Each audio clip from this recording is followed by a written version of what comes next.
Finland की सबसे अच्छी बात होती है कि यहाँ पे बॉटल्स रिसाइकल होती हैं।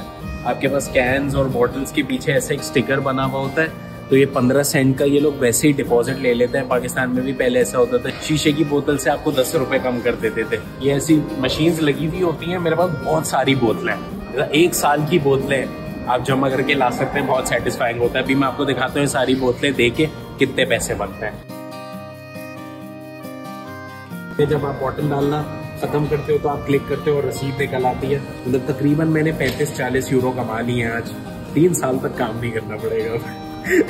तो ये अब ये 40 यूरो की रसीद में जाके अंदर काउंटर पे दिखाऊंगा तो मुझे ये पैसे जितने भी बनते हुए वो दे देंगे। सारे मुल्कों में रिसाइकलिंग ऐसी स्ट्रैटेजीज होनी चाहिए कि बोतल लोग कोई फेंकेगा ही नहीं, कोई प्लास्टिक वेस्ट ही नहीं होएगा।